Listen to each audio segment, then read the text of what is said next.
विधान भवनात शिवसेना आमदारांमध्ये राडा। कर्जतचे आमदार महेंद्र थोरवे आणि मंत्री दादा भुसे भिडले, तर विधिमंडळाच्या लॉबीमध्ये दोघांमध्ये देखील धक्काबुक्की। काँग्रेस शिवसेनेत जागा वाटपावरून घमासान। महाविकास आघाडीत आम्हाला किती जागा सोडल्या हे माध्यमांमधून कळतं। प्रकाश आंबेडकर यांनी व्यक्त केली नाराजी। आमदार संजय गायकवाड यांच्यावर गुन्हा दाखल। शेतजमीन बळकावल्याप्रकरणी गुन्हा दाखल, तर गायकवाड यांच्यासह त्यांच्या मुलावर देखील गुन्हा दाखल।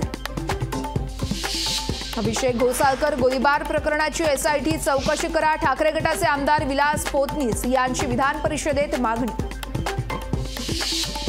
नमो रोजगार मेळाव्यासंदर्भात जिल्हाधिकाऱ्यांनी केलाय शरद पवार यांना फोन। राजकीय टीकेनंतर कार्यक्रम पत्रिकेत शरद पवार यांचं नाव टाकलं, तर नमो रोजगार मेळाव्याला शरद पवार जाणार। नमो रोजगार मेळाव्याचं शरद पवार यांना निमंत्रण नसणं हास्यास्पद, तर रोजगार मेळावा सरकारी कार्यक्रम नाही, तुमच्या सरकारी कार्यक्रम आहे, तुमच्या घरचं लग्न नाही। नमो रोजगार मेळाव्यावरती संजय राऊत यांची टीका।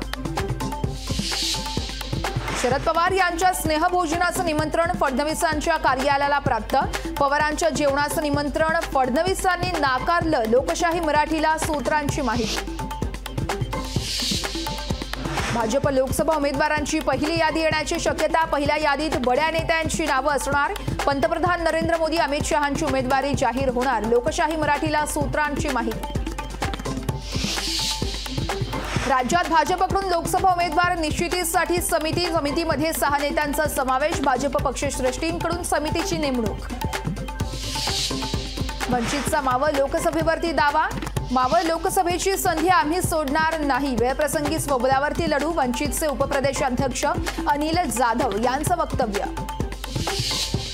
लोकसभा निवडणुकीच्या पार्श्वभूमीवरती मनसेत फेरबदल। बीडसह परळी विधानसभा निवडणूक लढणार।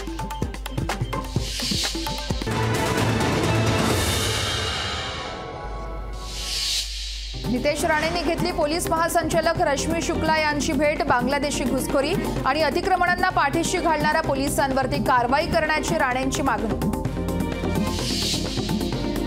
अजित पवार आणि सुनील तटकरेंनी घोटाळा केला तरी देखील पंतप्रधान नरेंद्र मोदी यांनी सोबत घेतलं। जनता निवडणुकीत धडा शिकवेल। अनंत गीते यांची भाजपवर टीका।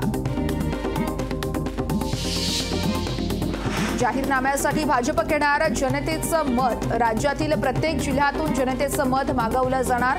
15 मार्चपर्यंत सूचना पक्ष कार्यालयात पाठवण्याचं नागरिकांना आवाहन। काँग्रेस नेते राहुल गांधी 12 मार्चला घेणार काळा रामाचं दर्शन। भारत जोडो न्याय यात्रेच्या दरम्यान राहुल गांधी रामाचं दर्शन घेणार। सगळे चोरांबद्दल अधिवेशनात एकही नेता बोलला नाही। जेलमध्ये उपोषण करणार पण आरक्षण घेणारच। मनोज जरांगे पाटील यांचं वक्तव्य।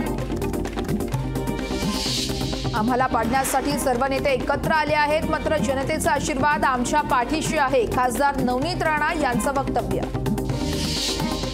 आदित्य ठाकरे नाशिक जिल्ह्याच्या दौऱ्यावरती 3 मार्चला आदित्य ठाकरे यांची घोटीमध्ये जाहीर सभा। लोकसभा निवडणुकांच्या पार्श्वभूमीवरती आदित्य ठाकरेंचा दौरा महत्त्वाचा। राज्यातील 7000 किलोमीटरच्या रस्त्यांच्या कामांना मंजुरी। ग्रामविकास मंत्री गिरीश महाजन यांच्याकडून कामांना मंजुरी, तर लोकसभा निवडणुकीच्या तोंडावर सरकारचा मोठा निर्णय। नितीन गडकरींना नागपुरातून लोकसभेची उमेदवारी द्या। भाजपच्या निरीक्षकांसमोर पदाधिकाऱ्यांची मागणी। नंदुरबार लोकसभेची पक्षश्रेष्ठी मला पुन्हा एकदा उमेदवारी देतील, तर महायुती 48 जागा जिंकणार। खासदार हिना गावित यांनी व्यक्त केलाय विश्वास। हिंगोली लोकसभेच्या जागेवरून भाजप शिवसेनेत रस्सीखेच। हिंगोली लोकसभेची जागा शिवसेनेचीच। हेमंत पाटील यांचं वक्तव्य, तर तानाजी मळकुटे यांचाही हिंगोलीच्या जागेवरती दावा। भारताच्या अर्थव्यवस्थेची तिसऱ्या तिमाहीत 8.4% वाढ। निर्मिती आणि बांधकाम क्षेत्रामुळे जीडीपीला बूस्ट।